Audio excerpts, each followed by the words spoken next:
Welcome to Fat Chicks on Top. This podcast contains frank discussions about the body, sexuality, and occasionally uses swear words, which may not be appropriate for people under the age of 18. This podcast also uses facts, statistics, and mathematics, which may not be appropriate for liberal arts majors. And this podcast relies on science and reality, which may not be appropriate for evangelicals.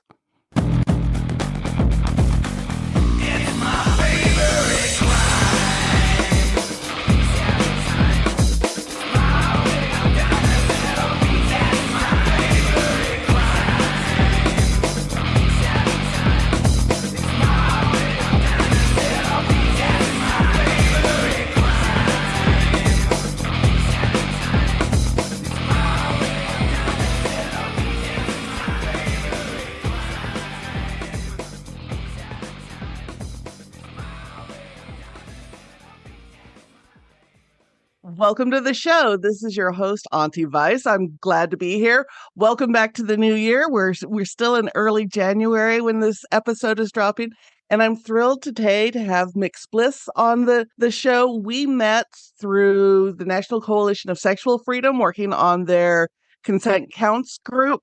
She is an attorney. She is the consent counsel for kink.com. She's a rope switch. She's an attorney by training, and she's been out in the public kink scene for about the last 5 years. And we have so much to talk about today. Welcome to the show.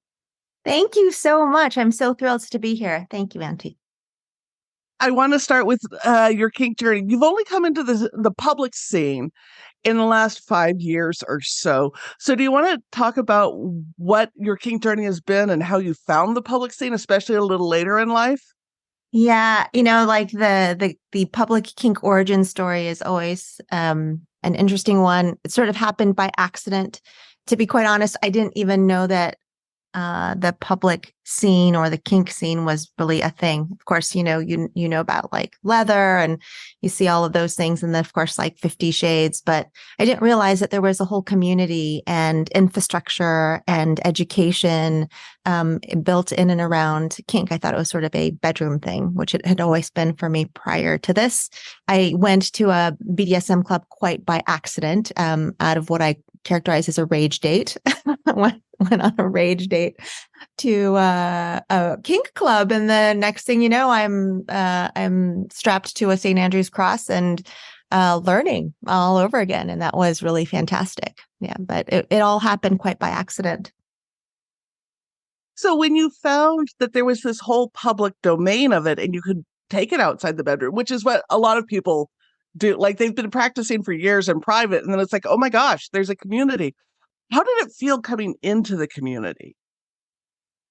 It was quite shocking, right? Like I remember the first time I set up a Fetlife account, just being mortified, quite frankly, just at all of the things people were doing, and just the wide variety of kinks that folks have, and just sort of like trying to absorb all of that in. Like anything else, though, anything that I have some degree of interest in, I wind up just sort of becoming very all consumed about it, and wanting to learn as much as I could as quickly as possible, not just how to do all the things, but why we do the things. And so much of what exists in the current BDSM community really resonated with me as a person and a political person, right? Just in terms of like the consent forward nature of how we engage with one another. There's quite a bit of like social justice alignment that's happening within kink, and all of that really resonated. And so it was a quick sort of honeymoon period, but I dove right in and really embraced everything I could about learning and engaging and supporting and creating community. So you bring up consent, which is great. And it's really changed in the last 30 plus years since I've been there. So right now, what part of the consent conversations resonated with you coming in, and where do you see we need to go going forward? Yeah. So, of course, bodily autonomy and is huge. I think what the ways in which I really intersected with the consent conversation actually, ironically, comes from like my formal training as a lawyer, where I did a ton of mediation and conflict resolution work. And so much of that is about really understanding what you value, setting boundaries, and communication. And what I really loved about consent and the way we manage and deal with consent in our community is that it's all about communication. It's about self-awareness and communication and being able to ask for what you want, which society tells us, particularly those of us who happen to be femme presenting, that asking for what you want is not okay, right? And also, we're also taught in what I call rape culture that saying no is also not okay. So being able to really address those two topics head on has been really lovely, just in terms of the way I think about consent and the way we communicate about consent and the way we set expectations around consent. I think like the next frontier of that conversation is really in and around rights and responsibilities around consent. And when I say that, I mean the rights and responsibilities in around consent are it's a two-way street, right? So in rape culture, I think we are really challenged to say no. And so I think that's where we can really, where we have some growth, right? Which is about the eagerness and willingness to say no and to receive that no as a gift and as an affirmation. And so I'm really excited about people who are able and willing to articulate and communicate and enforce their boundaries. Yeah, that's why I think the next frontier is just in like not just education and around people who are seeking consent, but for those who are giving consent to also feel empowered and feel safe to say no and to set boundaries. Our communities tend to be much more advanced in our understanding of consent than the general population, and definitely the law. Yeah. So, as an attorney, you've been working on some stuff around explicit prior permission.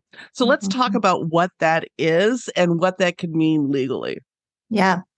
So let me start by saying, when I talk about BDSM in the law, it's generally through this lens of, look, like BDSM isn't legal, but it's not legal, right? So we operate in this very gray area, and typically BDSM intersects with the law in instances where it's an exception, which is like when something bad happens, right? When there's an accusation of rape or domestic violence, and people might use BDSM as a defense or consensual BDSM as a defense. And the way in the US that BDSM is treated, it's not really a protected right like reproduction is, or certain kinds of aspects of privacy. And so what is really interesting about the EPP law, the Express Prior Permission law, is that it really creates a legal category as a defense to certain kinds of claims of a consensual BDSM, right? And yes, the law or the model law is pretty complicated, but it would be the first sort of step in terms of legitimizing BDSM as a protected activity. And so I think it's like a real linchpin in terms of being able to bring legitimacy and safety and around the things that we do, right? The consensual acts of BDSM that we do. You bring up that some people use the excuse of BDSM to cover up domestic abuse or other types of violence. What is the current state of the law? And I know it's different for every state, but in general, why can folks still get away with that? Why can folks still get away with it? Well, in terms of how folks get away with it, there are some states where express prior consent to certain kinds of behavior is used as a defense. I think because there isn't clarity on definitions in and around harm and injury, makes it a little less defined in order to be able to do so. I also think there is work to do societally to understand and articulate clearly what consent is and isn't, right? From my standpoint, like as I think about sexual assault and domestic violence in particular, having clear definitions around what is and isn't consent and what you can possibly consent to, I think would give a lot of clarity and help us frame how we seek consent. I'm not sure if that I'm answering your question. Why do people still get away with calling non-consensual BDSM like okay? It's really interesting. Like there's a case that I'm actually working on, and all of this is public record. But the person who's accused is using BDSM as an excuse, right, or as a defense. What's missing in that particular case is express and revocable consent, right? I think in some parts of our BDSM community, we think that consent can be universal, or we can give consent or blanket consent, and that it's non-revocable. I would love to be in a universe where we agree that consent is always revocable. So I think like that's an important piece of what the EPP law requires, and the degrees of harm, right? Like it's one thing to get a bruise or some rope marks and to consent to that. I think it's another thing to consent to, say, permanent bodily injury, like severing a limb or concussion, or like I think there's degrees to it, and to the extent as a society we can put some boundaries around it, I think we are better off. You talk about consent being revocable, Mm-hmm. and in the last year or two, there's been a lot of posting on Fetlife as well as other places, including Psychology Today, talking about consensual non-consent. Mm-hmm. And when you do this type of rate play, there are people who advocate that once you've agreed to it, there isn't a safe word. Where do you fall on that? Yeah, I absolutely disagree with that. I not to I don't want to be in a space of kink shaming or judging other people's practices. I will say that I think consent is an always changing thing, and the line is constantly moving in terms of consent that's given and revoked. Yes, I understand how lovely it is to do role play. I engage in quite a bit of CNC play. I will also say that there's always a fail safe when I play, and that fail safe ensures whether I'm a top or bottom in that play, that we're not crossing that line, and that line can move. So I'm a big fan of revocable consent. And it does. And it moves with partners. It can move in a scene. And I think that's one thing we don't talk enough about, right? Mm-hmm. It's not just you read because of you're in severe pain or there's an emotional trigger, right? What else can cause those consent lines to move? Your state of intoxication. Um, I firmly also believe that intoxicated consent is not consent. I think information is also something that moves the consent line. So if you, for example, are negotiating with somebody who's you're going to negotiate for rope, like knowing the level of experience one has, I think is important and informs the kind of consent that I might want to give for various kinds of play. So information, sobriety, like definitely those sorts of things. And also, mental health, right? Like there are times when all of us are less capable of self-advocating. So yeah, I think those are the major things that move that consent line. I like it that you bring up the ability to say no. And for people who are granting consent to feel that, they can say no. And one thing that often is missed, I think, in a lot of kink classes and conversations around consent that I have seen is implicit power differences because of social standing and how you move through the world. And this is one place where consent and transformative justice start to intersect. So do you Yeah. want to weigh in on that for a bit? Yeah. What's really beautiful about transformative justice is that it's not it's just not looking at the person who did harm and the person who's been harmed, but it looks more broadly at holistic and systemic harm and communities and how we manage and mitigate against harm. Most definitely part of that power differential plays a huge role in our willingness to self-advocate. I think when you are more experienced in kink, and particularly if you're more experienced and you are topping or in the D side of the slash, that there is a greater obligation for you to make space for, even urge a no or urge boundaries. And that's, principally a matter for me as somebody who's principally a D type, as my own personal risk management, right? It's like if I'm playing with somebody new, like just really soliciting boundaries and really getting a sense of what that is and inviting no's and having gratitude for no's and boundaries. And I want to continue on that because when you're new to the community and when you're new to certain activities, there's what's been deemed as like newbie frenzy. You want to try everything with all the people all the time, and you don't necessarily know where your own boundaries are. So, as someone who's more experienced, how can you help a newer person navigate that, especially with rope? Because rope can be ecstatic, and all of a sudden you're like, yes, do all the thing. Yeah. I negotiate very differently with people who are experienced in rope than people who are new to rope. I think it is important that somebody who is newer to rope don't overstate their experience or don't, because it can be quite dangerous. I'm doing many more check-ins. I'm taking less risk. I have, like, for people who are new to, say, suspension, for example, which is a more riskier kind of rope play.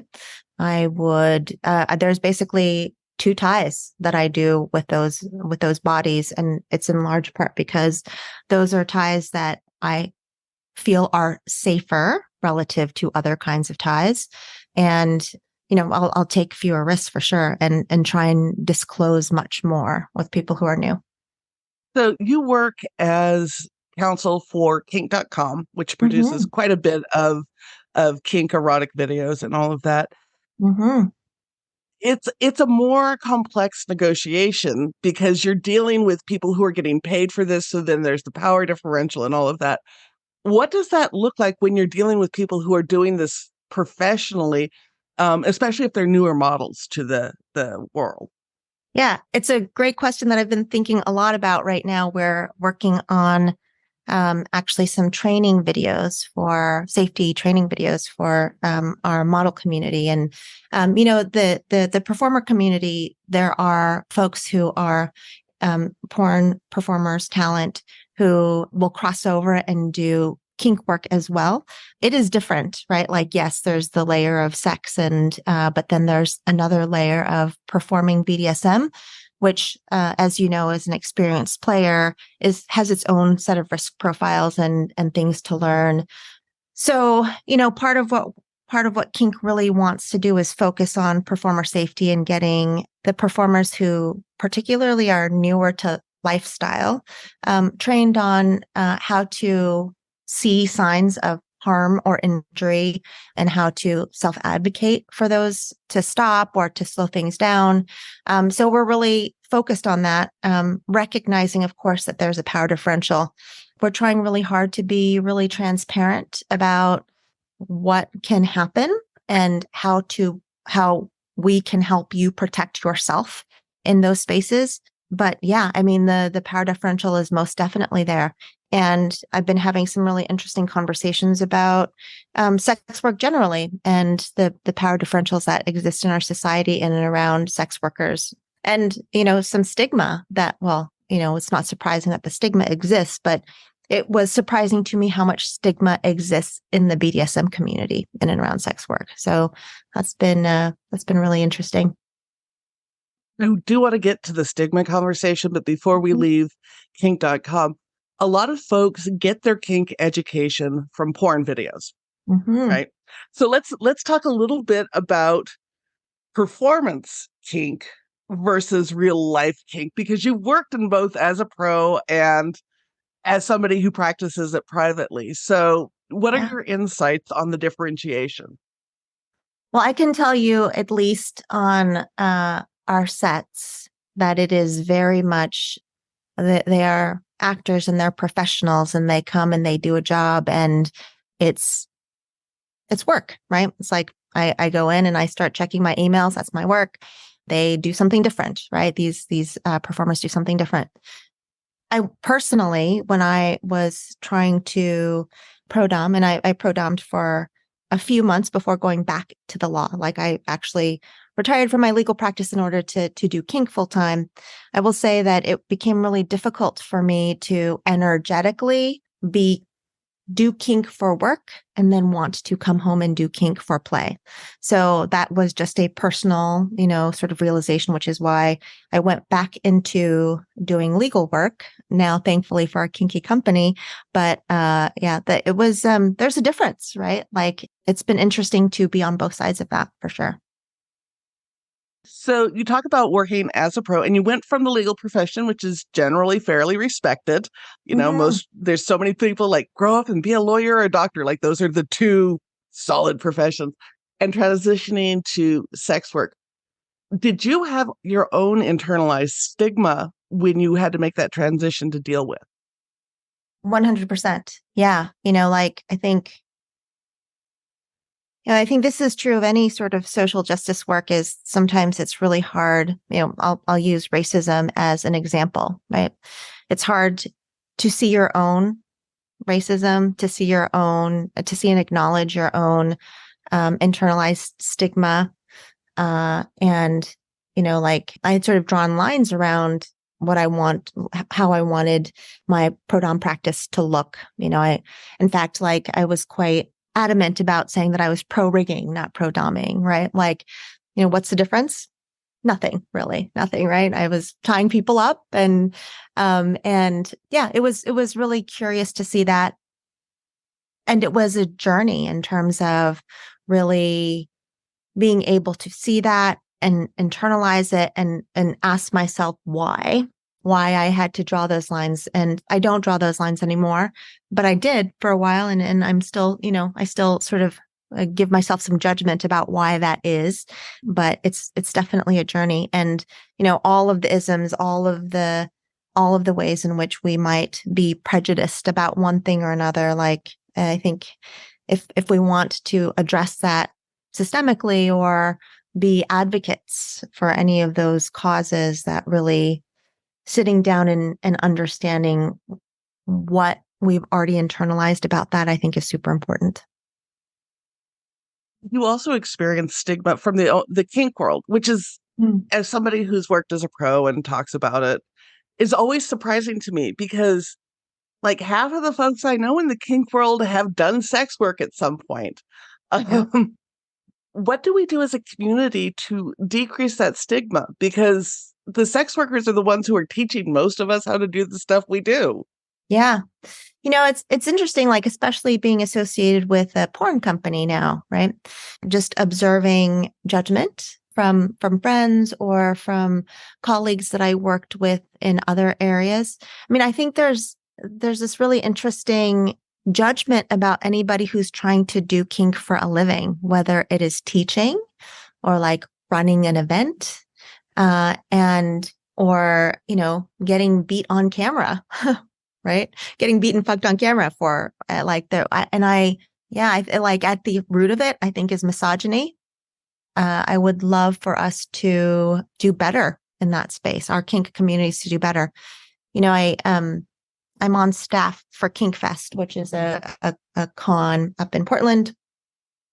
And about 2 years ago, they had a pro on staff, right, leading up a core part of the con, and it was really amazing and lovely to see. I observed some other cons that have a very different approach and exclude the sex work community quite explicitly.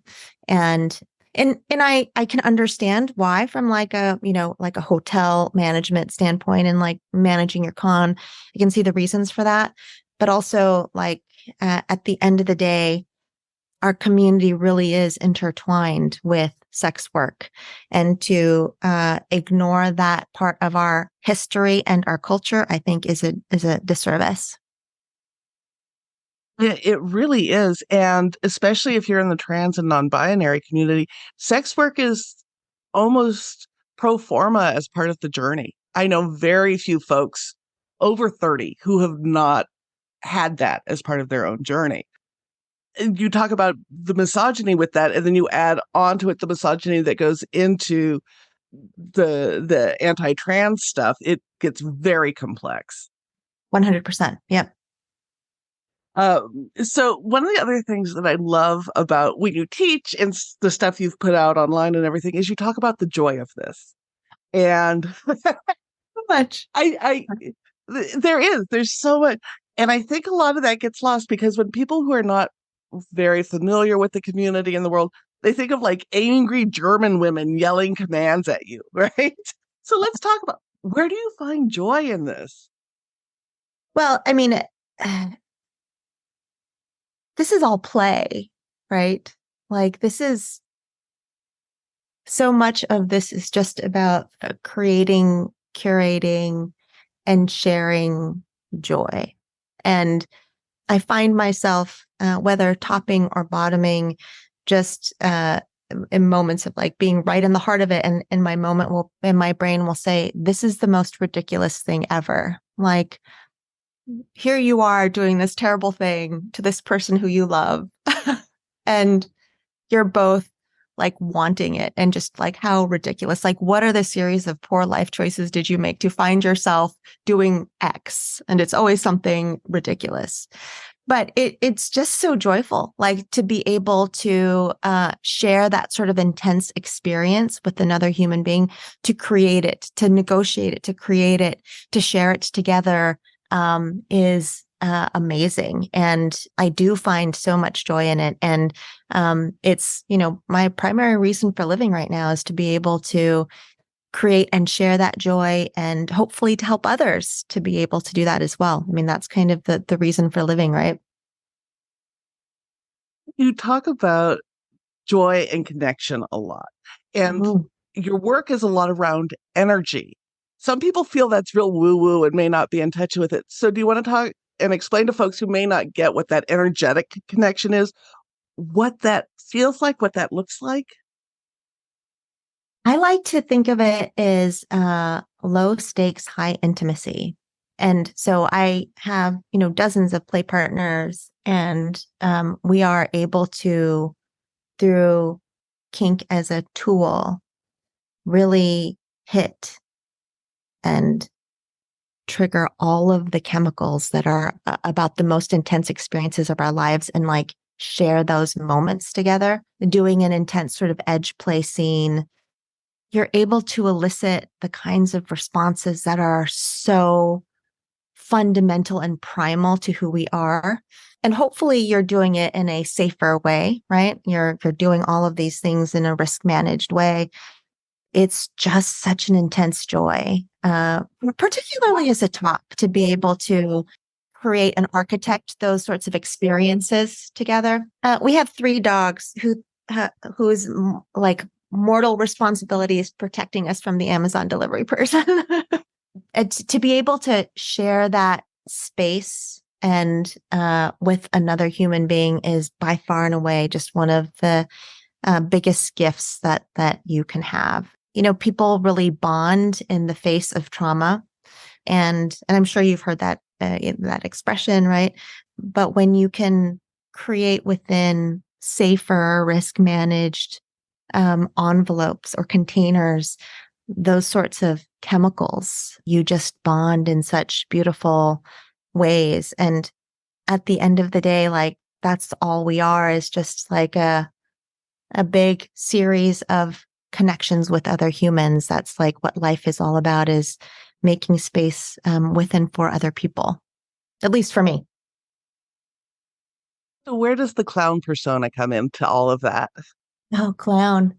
I mean, like so much of again what I do in kink, I just find ridiculous. And so the whole clown persona is really just turning that up a notch. Like it first happened with one of my partners who, like we costume a lot for lots of things, but this partner in particular is slightly horrified of clowns. And so it was quite easy to just sort of play into that, a little bit of terror play.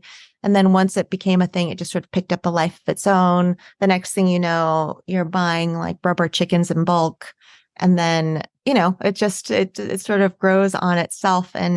But again, it's like this perfect way of manifesting the sheer silliness and playfulness of what it is that we do in kink. Which is why I love it. And I think it's part of the reason there's been an explosion of clown porn is Yes. because we've missed that joy and that connection that people get from sex. Yes. 100%. A couple other things I wanted to touch on is so you teach and you teach a lot about kink and rope. You talk a lot about how rope, a lot of rope teaching and rope books are really geared towards one body type. So how do we compensate for, folks like me who are not that thin, young, bendy thing? Yeah. I think the rope community has come such a long way. Let me just say, particularly since COVID. And I think there's like been this mass democratization of rope and rope education. I think like online rope education, like Shibari Study and stuff that, kink.com teaches, like they have been really instrumental in making rope more accessible. And that accessibility is and makes and forces space to teach rope for all bodies. Just like going back to the sex work conversation, the roots of rope bondage are really in and closely tied to sex work, right? Whether it's Japanese rope bondage or even American or Western style rope bondage, it all comes from porn, right? The Western. I learned my first ties from kink.com watching rope, right? And so yes, most of the traditional kind of rope education does focus on a particular body type and, the aesthetics of what gets photographed and what is like quote unquote beautiful rope. Definitely there's a particular body type that manifests and it's usually younger, thinner femme bodies, right? When you are learning rope, I'm hoping that more people are learning to tie to the body rather than tying patterns and tying harnesses.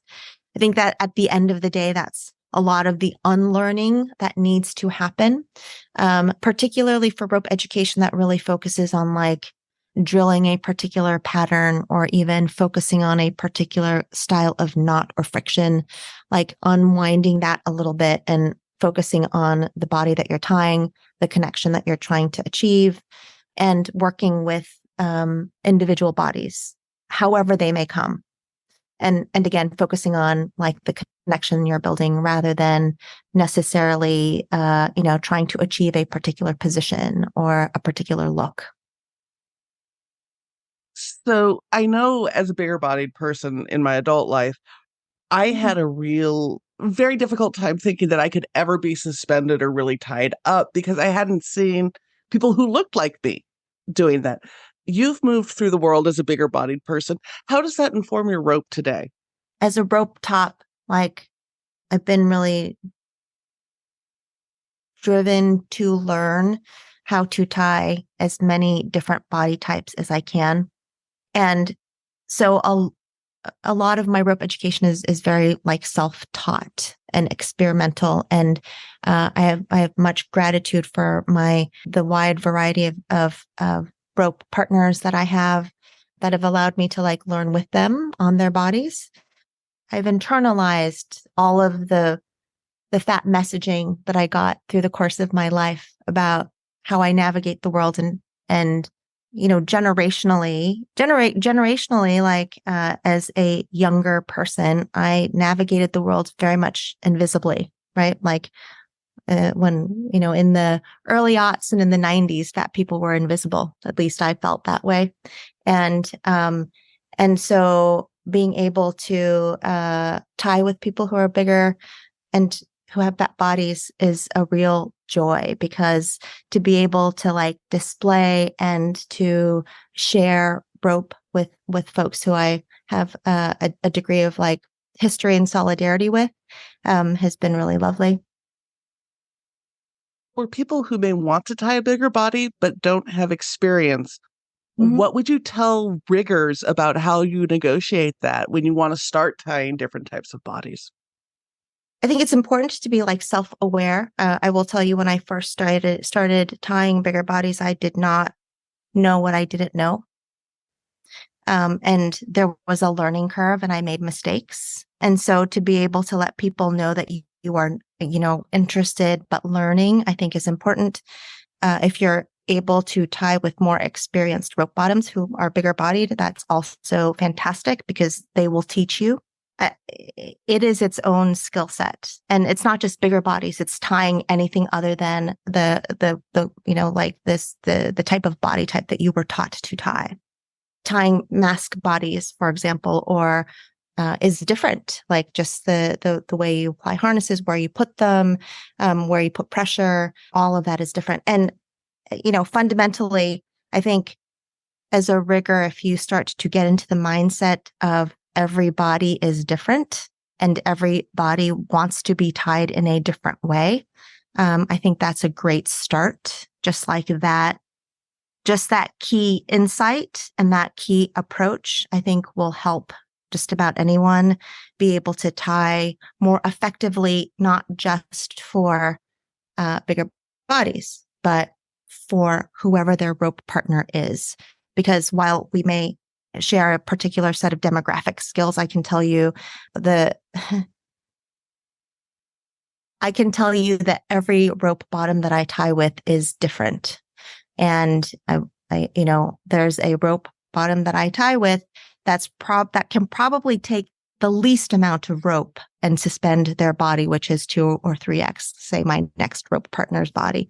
So whatever sort of myths or whatever sorts of preconceptions that you might have about even tying bigger bodies, you will find exceptions to. And so that's just like taking your rope partners at their own individual face value, rather than as a bigger bottom, or as a trans bottom, or as, rather than the labels, just really getting at the heart of what your rope partner in the moment needs and wants, I think is probably just like the easiest way to approach it. But also, there are some like technical differences in tying bodies that are bigger than yours, or that have, like different shapes, right? Like if you have sloped shoulders, you want to tie things slightly differently. If you have more squishy body parts, the tensioning on the rope is going to be different. And it's all, like all of it is, you need to like live and learn it. So finding a great rope partner who wants to experiment and grow with you is a great start. When you made this shift to looking at every partner as an individual rather than a body type, how did that change the energetic exchange? Because rope is so much about that energetic connection. Yeah. As a rope top, it made me have a different view of what success was, right? Like, I think before I made that mental shift, it was very much like, okay, like I have this scene or these transitions, or like a particular kind of rope experience that I want to have. And it may or may not include a particular shape or a particular outcome. But once you stop looking and being so outcome driven, you actually have the time and the space to actually just have a good time in rope, which is lovely. Mm-hmm. That's fantastic. If folks want to connect with you, take a class, go to Kink Fest, plug all your sites and things. Yes. I am on Fetlife at MX Bliss, all one word. My Instagram, my private Instagram, which you're all invited to subscribe to, is MX_Bliss. And I have a public Instagram account, which is Madam Bliss. That's MADOMME,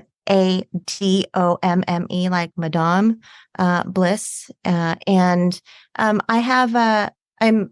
in the process of opening a space in Portland. TBD, like what that space is going to look like. Ultimately, it's a church that I'm remodeling. So I know that there will be some kink and rope education there. The degree to which I will be involved in that is to be determined. That is opening, and you can find out more about that by going to ccepdx.org. And CCE just stands for the Congregation of Consensual Expression, pdx.org. You can find me also at my legal consulting site, or my legal and business consulting site, which is legallybound.net. That's great. And listeners will have all of those links and more for you in the show notes. Check out her work. I love what you do. I love what you post. Take a class. It was one of the best rope classes I've taken in a while when I took your class at Folsom. And thank you for being on the show.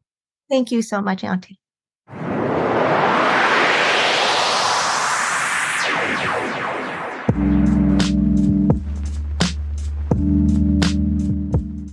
And now, a moment of gratitude. I'm grateful for so many things. I have so much privilege in my life, and I am grateful for that.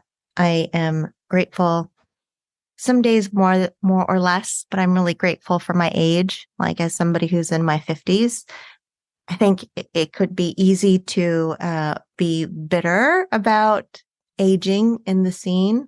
If I would have come to this in my 20s, there's no way that I would be able to embrace it as resourced and as confidently and as joyfully as I am now, because you know what? I don't give two fucks about a whole lot. And that kind of freedom I have a ton of gratitude about that kind of freedom.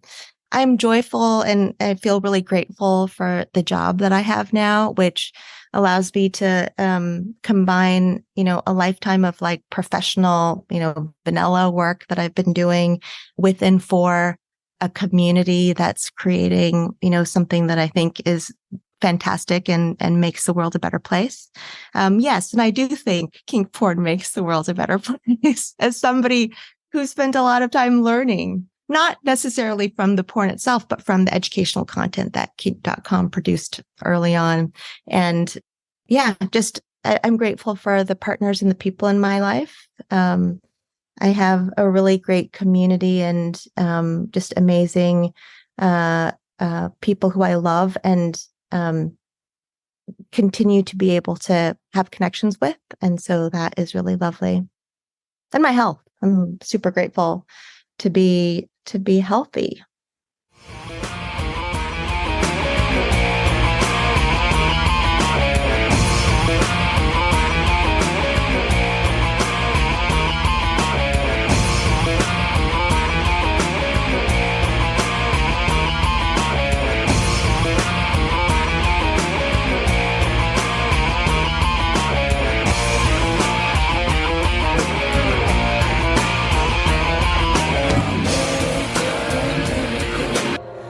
Texas of the world. Thank you for listening to this episode of Fat Chicks on Top.